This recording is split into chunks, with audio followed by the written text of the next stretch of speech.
आज हम लोगों को ज्योमेट्रिक मीन पढ़ना है ना।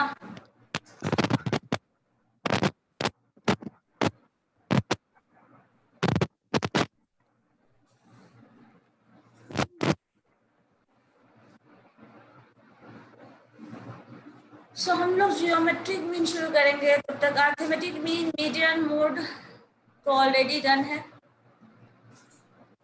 चलो देखो मैं डीमेरिट्स बाकी है। क्या बाकी है। Demerits demerits of what? Arithmetic mean. अच्छा, डिमेरिट्स नहीं किया था हम लोगों ने। No ma'am. एक मिनट, ठीक है, उसको भी देख लेते हैं।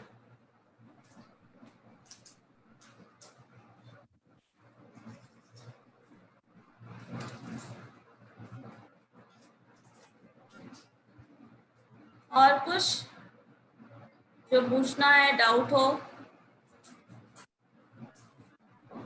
No ma'am. No ma'am.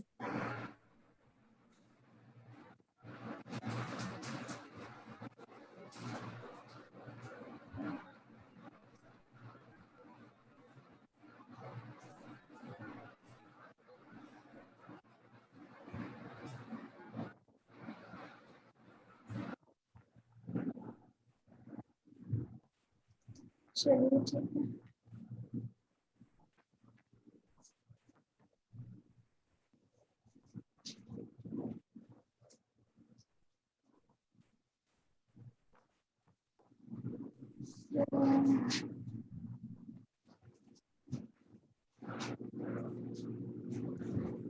इसको हम लोग शॉर्ट में डिस्कस करते हैं।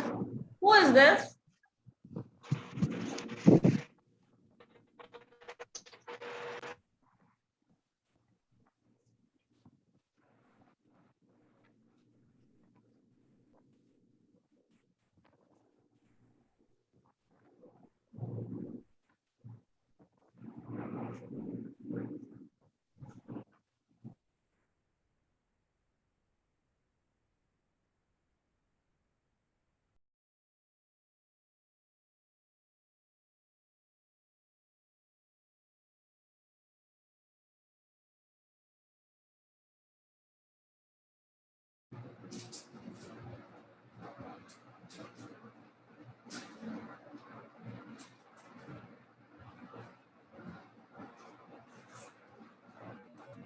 डिमेरिट्स ऑफ अरिथमेटिक मीन में आपका सबसे इंपॉर्टेंट डिमेरिट है, ये कभी भी बाय इंस्पेक्शन आप नहीं बता सकते। बाय इंस्पेक्शन मीन्स सिंपली कोई टर्म कर दिया और जस्ट कभी होता है अंदाजा लगा के बता देते हैं कि एवरेज इतना होगा। कभी भी अंदाजा लगा के एवरेज नहीं बताया जा सकता। एवरेज अंदाजा लगा के मीडियन बताया जा सकता है, मोड बताया जा सकता है। जैसे जिसकी फ्रीक्वेंसी सबसे हाईएस्ट होगी तो उस केस में आप अगर ग्रुप्ड नहीं है तो भी आप अंदाजा लगा के बता सकते हैं। जिसकी फ्रीक्वेंसी ज्यादा है वो मोड हो गया। इन केस ऑफ मीडियन भी बता सकते हैं, because 50% data to the right, 50% data to the left के केस में होता है। और भी बहुत सारे टर्म्स है जो कि आप बता सकते हैं ग्राफिकल रिप्रेजेंटेशन से।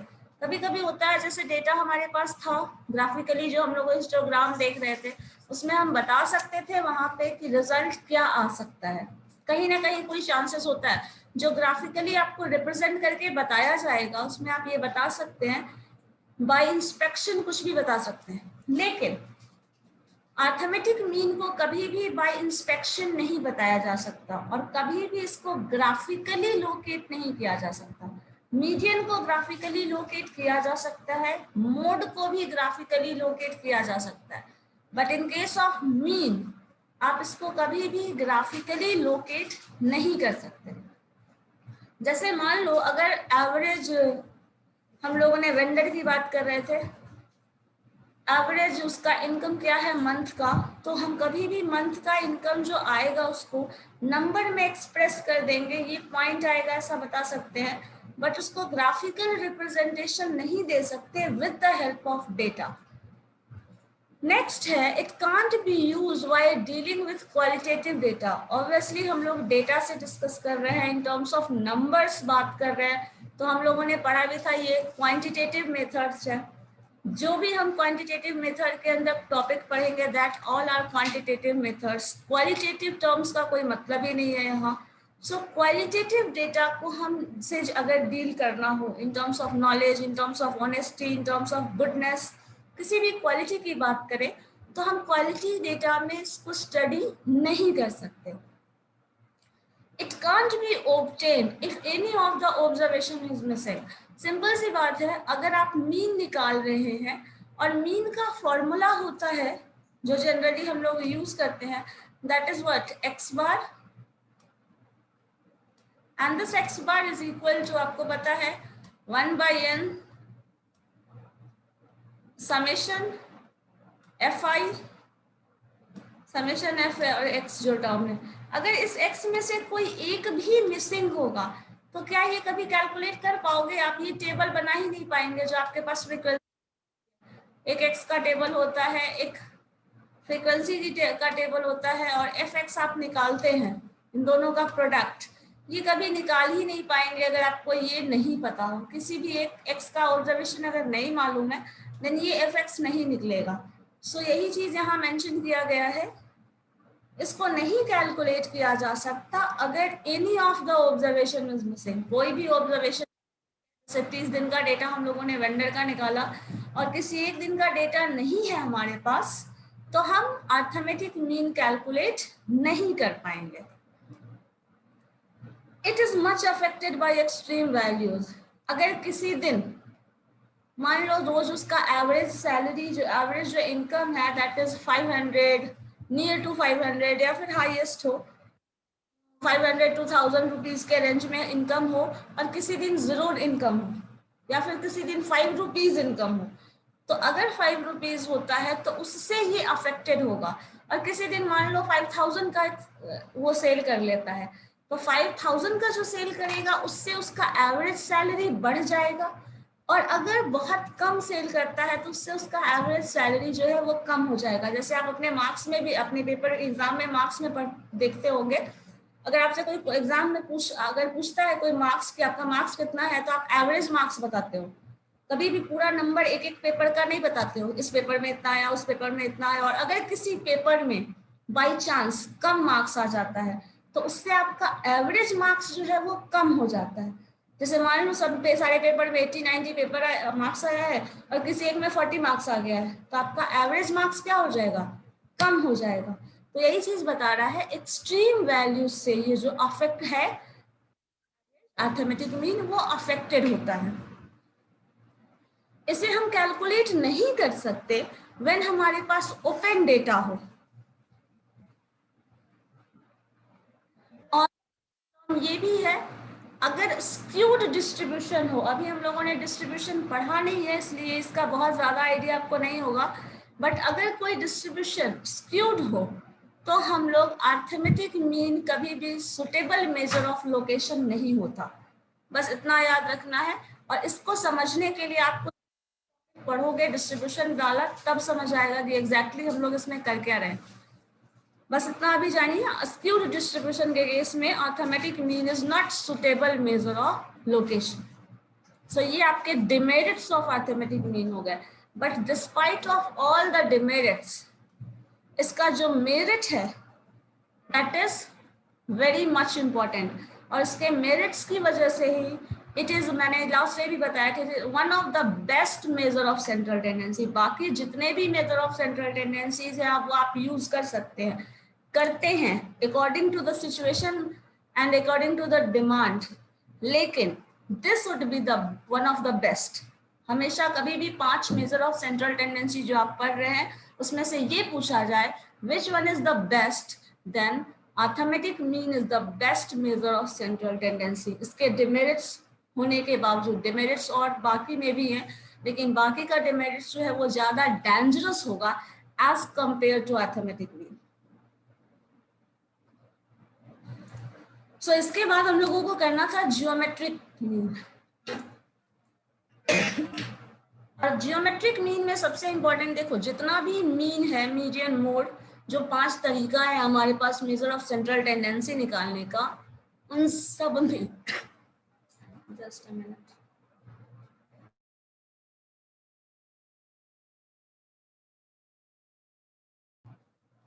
हाँ बोलिए क्या हुआ सुजीत?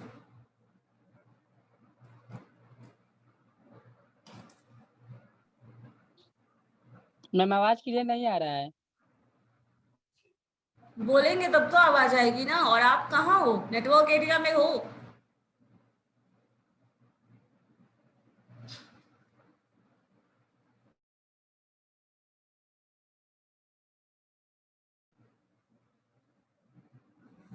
मैं जहाँ हूँ वहाँ नेटवर्क इशू होने के चांसेस बहुत रेयर हैं, तो हो सकता है आपके तरफ नेटवर्क प्रॉब्लम हो।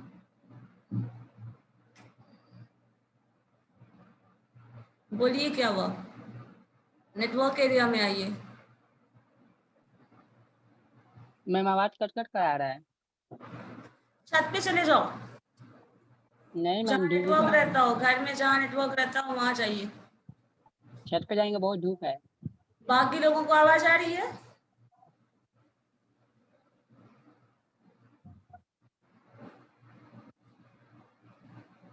आ रही है देन ठीक होगा। ठीक है, तो अब देखो जो जितने भी जो हम लोग एवरेजेस निकालते हैं उसका तरीका जैसा होता है, उसके बेसिस पे उसका नाम है। जैसे मीडियन, मिड पॉइंट निकाल रहे हैं तो उसका नाम मीडियन दिया हुआ है। मोड, हाईएस्ट फ्रीक्वेंसी है उसको मोड बोल रहे हैं। अर्थमेटिक मीन, जब हम अलजेब्रिक सम निकाल रहे हैं, सिंपली सम करके डिवाइड कर रहे हैं तो उसको अर्थमेटिक मीन बोल रहे हैं। जियोमेट्रिक मीन है, वो जियोमेट्रिक मीन का जो तरीका है उससे डिफाइन किया गया है, तो उसका नाम जियोमेट्रिक मीन दिया गया है। हार्मोनिक मीन का भी जो डेफिनेशन है वो हम लोग इनवर्स के टर्म में सम करके निकालते हैं तो उसका नाम हार्मोनिक मीन है। तो ये जो तरीका, ये जो नाम दिया गया है arithmetic mean, geometric mean and harmonic mean, वो इस पे डिपेंडेंट है कि हम लोग वो कैलकुलेशन कर कैसे रहे हैं। जैसे हम कैलकुलेशन करेंगे, जिस मेथड पे बेस्ड कैलकुलेशन करेंगे, अकॉर्डिंग टू दैट उसका नाम दिया गया है। अब देखो जियोमेट्रिक मीन जो टर्म है, इसको बेसिकली हम लोग ऐसे डिफाइन करते हैं, जैसे अर्थमेटिक मीन में हम सारा टर्म सम कर देते थे, x1 प्लस x2, और सारे टर्म्स को सम करने के बाद up to n terms sum करने के बाद n से डिवाइड कर देते थे तो अर्थमेटिक मीन मिलता था। यहाँ पे क्या करते हैं, जियोमेट्रिक मीन में जियोमेट्रिक सम निकालते हैं। लाइक ऐसे कुछ करते हैं, x1 जियोमेट्रिक मीन का फॉर्मूला है, that is what, g is equal to x1 x dot dot dot xn that to the power 1/n। ये तरीका है जियोमेट्रिक मीन कैलकुलेट करने का। ठीक है, अगर इसी में मान लो जियोमेट्रिक मीन को और डिटेल से समझो तो आप एक ही क्वेश्चन को जियोमेट्रिक से भी बना सकते हैं, अर्थमेटिक मीन के तरीके से भी बना सकते हैं। मान लीजिए फर्स्ट डे का जो ऑब्जर्वेशन होगा, जैसे हम लोग वेंडर का, सब्जी वाले का हम लोग एवरेज इनकम निकाल रहे थे, average income of a month, तो फर्स्ट डे जो इनकम हुआ that is it, second day of income, third day जो आया है उसका इनकम जो भी है वो ये, अप टू मान लीजिए x30 की बात कर रहे हैं, सो 38th डे जो उसका इनकम रहा होगा वो, दैट होल डिवाइडेड बाय उसका nth रूट, दैट मीन्स 1/30। इसको हम लोग जियोमेट्रिक मीन बोलते हैं। मतलब आप उस वेंडर का जियोमेट्रिक मीन भी निकाल सकते हैं इनकम का, आप चाहें तो ये अर्थमेटिक मीन भी निकाल सकते हैं। एक ही डेटा से ये भी कैलकुलेट किया जा सकता है, एक ही डेटा से ये भी कैलकुलेट किया जा सकता है।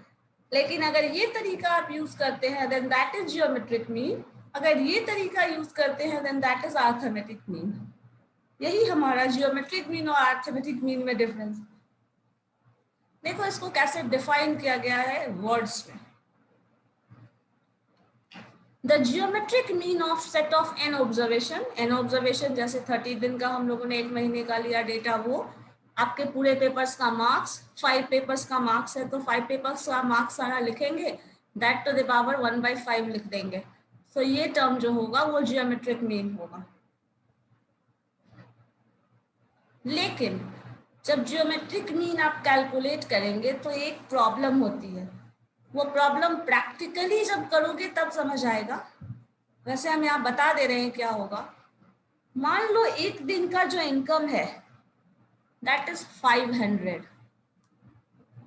दूसरे दिन का जो इनकम है मान लीजिए 600 है। अब ये सोचिए आप, यहाँ इतना बड़ा बड़ा नंबर को हम लोगों को सिर्फ ऐड करना था इन दिस केस, तो हम कैलकुलेशन कर लेते थे।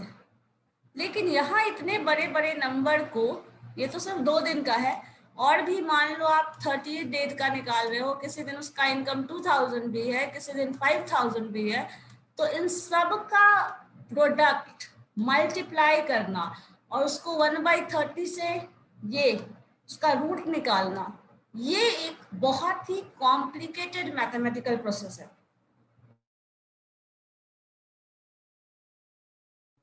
क्या होगा या नहीं मुझे ये बताइए। ये टर्म, सारा टर्म्स को आप मल्टीप्लाई कर रहे हैं, एक एक टर्म को मल्टीप्लाई कर रहे हैं, और ये खुद भी बहुत लार्जर नंबर होगा। हर दिन का इनकम जोड़ना आसान काम है, लेकिन हर दिन के इनकम का प्रोडक्ट निकालना ये एक कॉम्प्लिकेटेड टास्क है। इसीलिए ये जो कैलकुलेशन होता है वो बहुत ज्यादा टफ हो जाता है। अब इस कैलकुलेशन को टफ से थोड़ा इजियर बनाने के लिए एक तरीका इस्तेमाल किया गया है जो कि है लॉग लेना। जैसे अगर हम लॉग ले लेते हैं इन सारे टर्म्स का, तो लॉग लेंगे तो log on right hand side, log on left hand side, दोनों तरफ लेंगे। तो लॉग में क्या होता है, ये 1/n जो पावर है वो यहाँ मल्टीप्लाई हो जाता है into log of first observation plus sign में कन्वर्ट कर दिया। क्या किया, यहाँ पे प्रोडक्ट था पहले जो मल्टीप्लाई करते हम लोग, बहुत लार्जर नंबर को मल्टीप्लाई करते तो वो बहुत ज्यादा कॉम्प्लिकेटेड हो जाता। तो यहाँ क्या किया गया, log of first term plus sign, log of x2 plus log of x3 dot dot dot up to log of xn। अब यहाँ क्या कर दिया, सारा टर्म को प्लस में कन्वर्ट कर दिया। अब इससे हमारा जो कैलकुलेशन है वो रिड्यूस हो जाता है। तो अब क्या होगा, देखो log x1 plus log x2 log x3, इन सारे टर्म्स को हम 1/n कॉमन है हमारे पास, लॉग जो है वो किस पे है, समेशन साइन, चूंकि प्लस है यहाँ तो समेशन ऑफ लॉग xi लिख दिए। तो जो टर्म ये अगर आप कंपेयर करें मीन के फॉर्मूला से, तो 1/n जो था वही है, समेशन xi लिखते थे वो समेशन लॉग xi लिख दिए हैं, बाकी कोई चेंज नहीं आया है। मतलब जियोमेट्रिक मीन को कहीं ना कहीं रिलेट कर सकते हैं अर्थमेटिक मीन से, क्योंकि फॉर्मूला वही आ रहा है 1/n समेशन लॉग xi। तो यहाँ थोड़ा काम हमारा आसान हो जाता है, लेकिन यहाँ पे फिर भी आपको लॉग ऑफ x1 x2 निकालना होगा, जो कि आप साइंटिफिक कैलकुलेटर के हेल्प से निकालेंगे। मान लो क्वेश्चन जो है अभी जस्ट यही एग्जांपल हम लोग वापस से ले लें, तो यहाँ हो जाएगा लॉग ऑफ 500। तो log ऑफ 500 जो है ये क्या करोगे, कैलकुलेटर में लिखोगे log 500, तो इसका क्या वैल्यू आएगा वो बता देगा, फिर उसको तुम जोड़ लो, फिर log ऑफ 600 निकाल लो, प्लस साइन कर लो। वैसे करके हम सॉल्व कर सकते हैं। सारा log का वैल्यू आपको याद नहीं हो सकता है, वो टेबल होता है एक, तो आपको यहाँ पे साइंटिफिक कैलकुलेटर के हेल्प से ही ऐसा क्वेश्चन बनाना होगा अगर लॉग के फॉर्म में आ रहा है तो। लेकिन डिफाइन करने के लिए आपको ये इतना डिफाइन करना होगा। और लॉग चूंकि हम लोगों ने इंड्यूस किया था, लॉग पहले से क्वेश्चन में नहीं था, लॉग आपने डाला है यहाँ पे, तो बाद में उस लॉग को हटाने के लिए हम लोग एंटी लॉग वर्ड इस्तेमाल करते हैं, जिसको सॉल्व करके हटाओगे तो यहाँ पे एक पर्टिकुलर नंबर, जैसे मीन आता था वैसे ही यहाँ पे मीन का जैसे कांस्टेंट नंबर्स 8.63 जो मीन आता है, वैसे ही यहाँ भी एक मीन, एक नंबर आएगा, एक कांस्टेंट नंबर आएगा। ठीक है, सो ये तरीका है जियोमेट्रिक मीन कैलकुलेट करने का। In case of ungrouped data, अगर ग्रुप्ड डेटा होगा तो आपके पास ये कॉन्फ़िगरेशन होगा। g is equal to x1 to the power f1, x2 to the power f2, x3 to the power f3, इस तरह xn to the power fn। और ऐसे अगर हम करेंगे तो फिर से इसका ज्योमेट्रिक मीन अगर निकाले तो 1/n यहाँ आ जाएगा, log ले लिया, f1 इंटू लॉग। लॉग में अगर मान लीजिए लॉग की एक प्रॉपर्टी होती है, लॉग अगर x1 का पावर, सपोज x1 का पावर f1 है तो हम लॉग लिखेंगे अगर, तो उसको लिखेंगे f1 log x1, ये तरीका है। अगर इसी तरह x2 to the power f2 है तो हम लोग यहाँ पे प्रोडक्ट में है चूंकि, तो प्रोडक्ट के जगह पे हमेशा प्लस साइन कन्वर्ट हो जाता है कभी भी। Multiplication is the repeated addition, so इसीलिए प्लस साइन में कन्वर्ट हो जाएगा, that is f2 into log x2। और इसी तरह प्लस साइन करते चले जाएंगे हम लोग जितने भी टर्म है वहां तक। तो यही चीज यहाँ लिखा हुआ है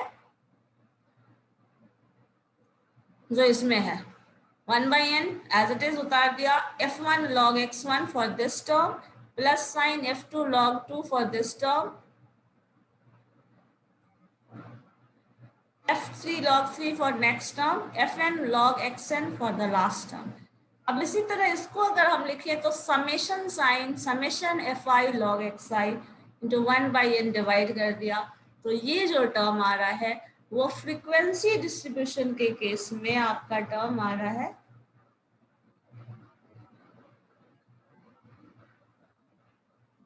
ठीक है।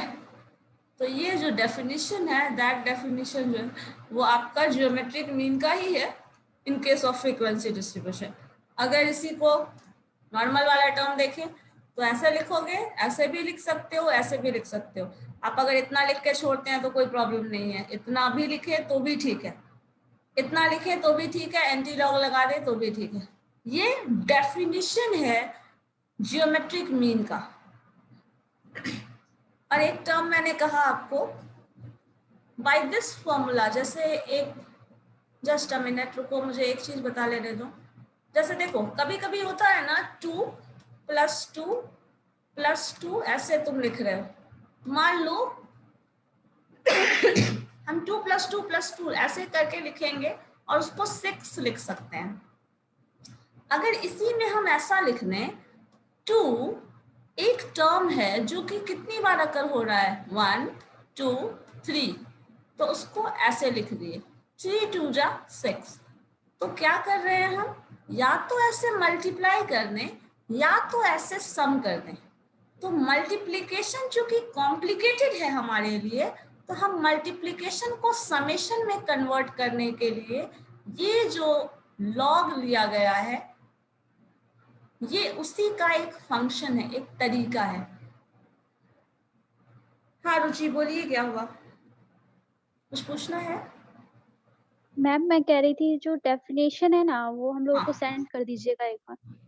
ठीक है, ये मिल जाएगा। Yes ma'am.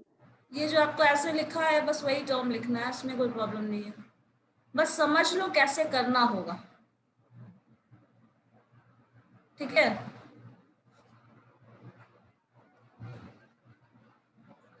सो सिंपली हम लोग इसको ऐसे डिफाइन करेंगे।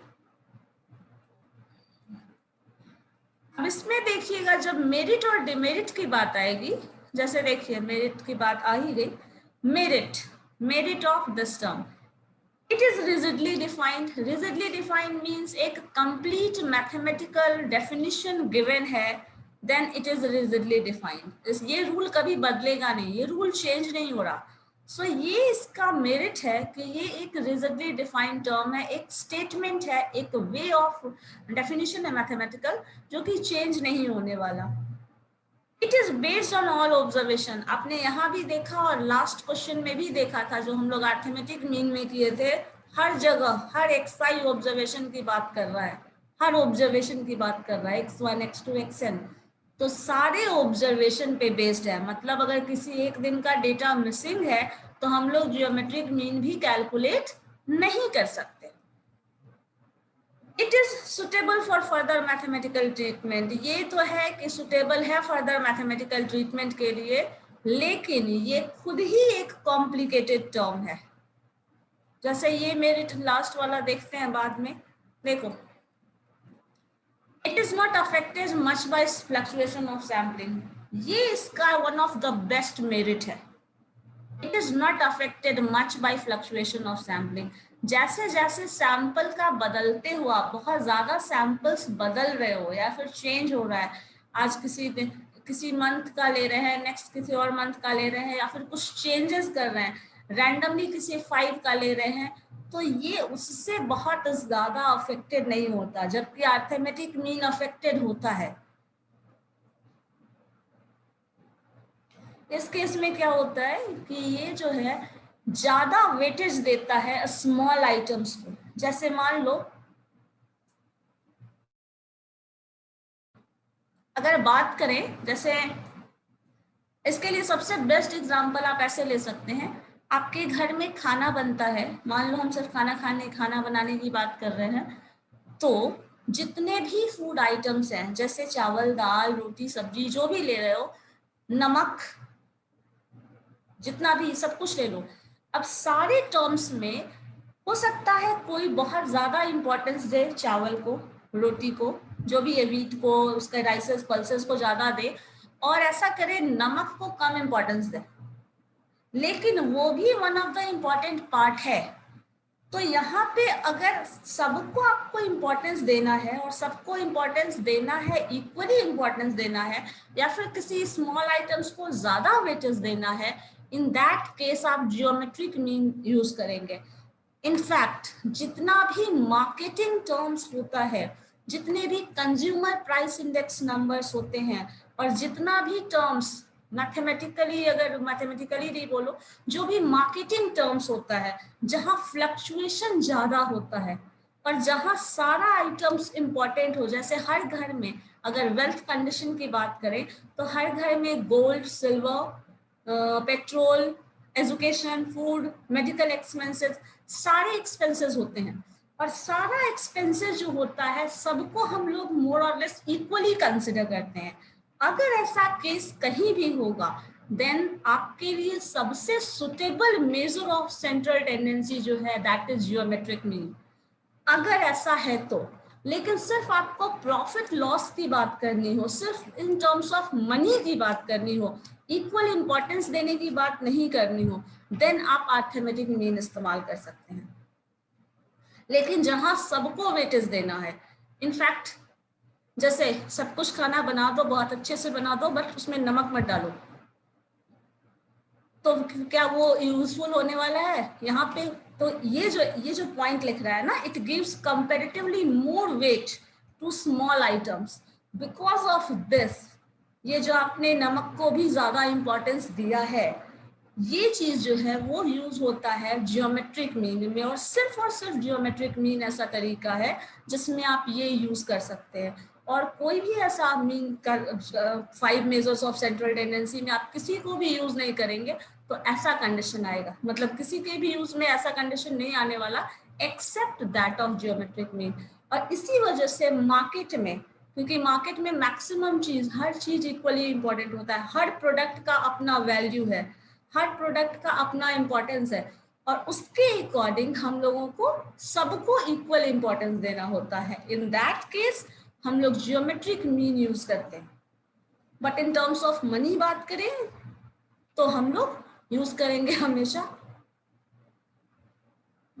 Arithmetic mean. अब देखो इसमें एक चीज जो बहुत आप कुछ पूछना चाह रहे हैं, बताइए सृष्टि। हेलो। हाँ बोलिए, कुछ बोलना है आपको? हाँ जी मैम, बोलना है। हाँ बोलिए। मैम ये पता नहीं कौन है, शिवम सिन्हा कोई दूसरा बैच का है। कौन? देखिए आप, शिवम सिन्हा बैच 1479580।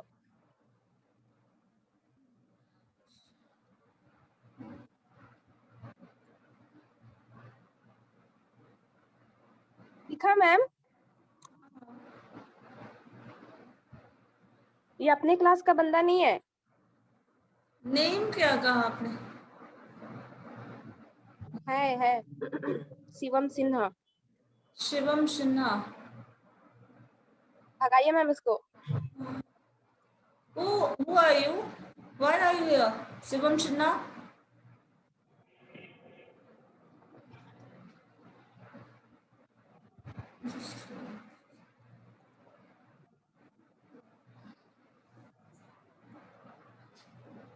चलो ठीक है।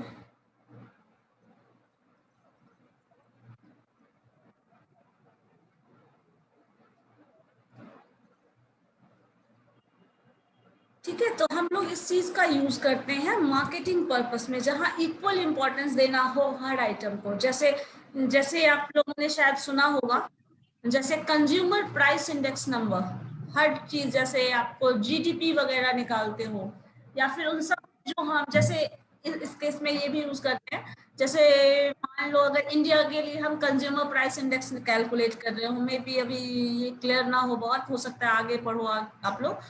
कंज्यूमर प्राइस इंडेक्स नंबर निकालना है तो हर प्राइस को, जो भी चीज कंज्यूमर यूज करता है और जो लोग यूज करते हैं, उसका प्राइस और उसका इंपॉर्टेंस के अकॉर्डिंग हम लोग एवरेज, क्या कंडीशन है मार्केट का, जो जैसे कहता है ना लोग महंगाई बढ़ गया है ऐसा कुछ, तो वो कैसे बताता है? जो जो प्राइसेस है डेली यूज के सामान का, उसके बेसिस पे बताया जाता है कि महंगाई बढ़ रही है कि घट रहा है या फिर कुछ। तो उस तरह का चीज अगर पता करना होता है, fluctuation of market and all, then हम लोग यूज करते हैं geometric mean.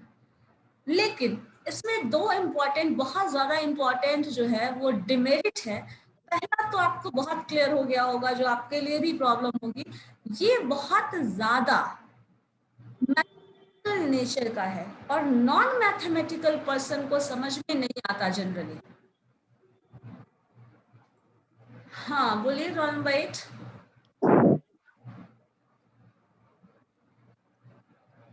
Tell me what happened.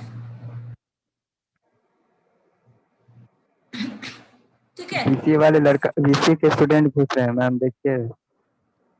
BCA के कुछ कीजिए मैम। रोल नंबर 21 आपके ही है ना क्लास के, बीबीएम आदित्य। मैम अभी एक नहीं, लड़का घुसा हुआ। तो निकल गया ना फिर। अभी भी कोई है?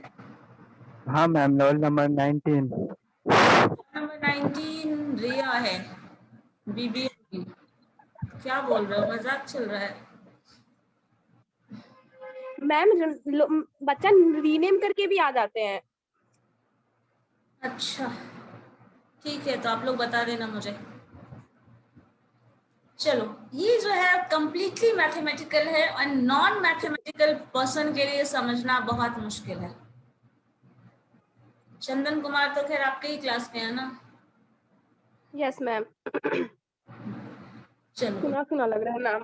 इस वजह से हम लोग प्रॉब्लम जो है तो नॉन मैथमेटिकल पर्सन के लिए समझना मुश्किल है। ये एक बहुत बड़ा डिमेरिट है जिसकी वजह से इसको कम यूज है।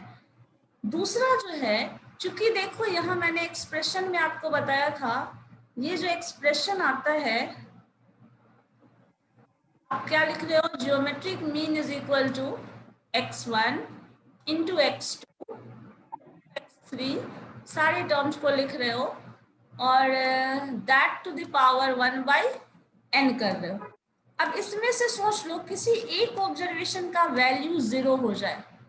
अब चूंकि 0 से मल्टीप्लाई होगा तो ये पूरा का पूरा टर्म ही 0 हो जाएगा। तो ये भी एक डिमेरिट है जियोमेट्रिक मीन का, जो कि अगर एक भी ऑब्जर्वेशन 0 हो जाता है तो पूरा जियोमेट्रिक मीन का वैल्यू ये 0 दे देगा। सो ये दोनों जो है वो उसका डिमेरिट है। ठीक है, अब देखिए इससे वापस से हम लोग एक इम्पॉर्टेंट प्रॉपर्टी ये देख लेते हैं जो हम लोगों ने लास्ट डे डिस्कस किया था। लास्ट डे हम लोगों ने अरिथमेटिक मीन के केस में डिस्कस किया था, यहाँ जियोमेट्रिक मीन के केस में है। जैसे मान लो हम लोगों ने पढ़ा था ना, x bar is equal to combined mean जो पढ़ा था n1 x1 bar plus n2 x2 bar, this whole term is divided by n1 plus n2.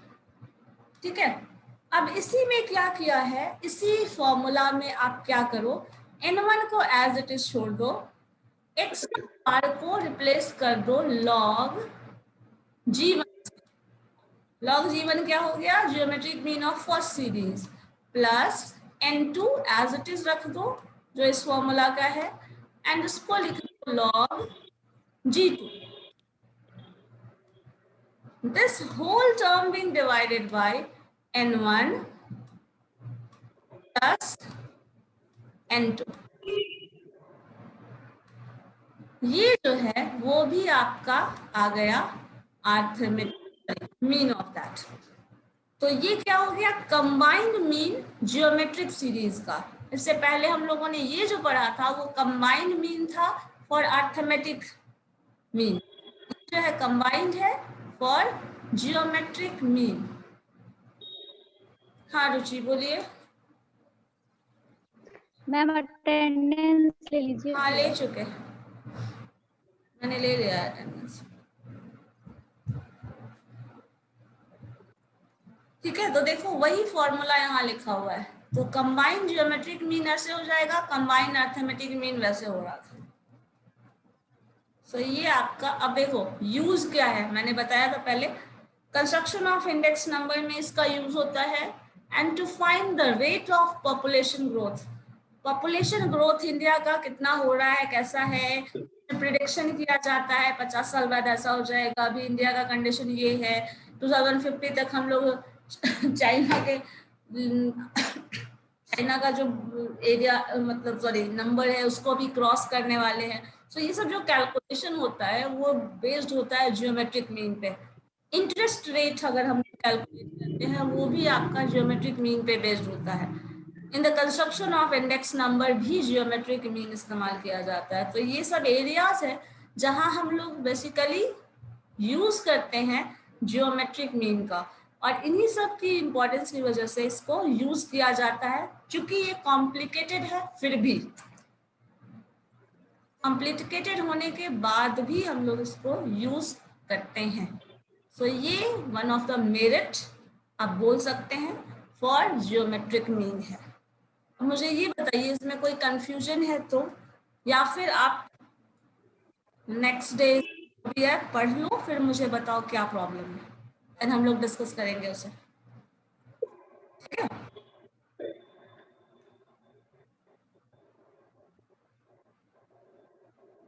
Okay ma'am. इसके बेस्ड क्वेश्चन है तो वो अभी रहने देते हैं, नेक्स्ट डे करेंगे. इसका डेफिनेशन थोड़ा ध्यान से देखिएगा, और यूज मेरिट डिमेरिट जो यूज है, क्योंकि वो एक ही दो यूज है आपको, बट आपको पता होना चाहिए वो कहाँ यूज होता है, क्यों यूज होता है. बाकी चीज अगर आप डिटेल में नहीं भी जानते हैं तो कोई प्रॉब्लम नहीं है, but definition, mathematical definition and the use, merit and demerit, ये आप पॉइंट आउट कर लो.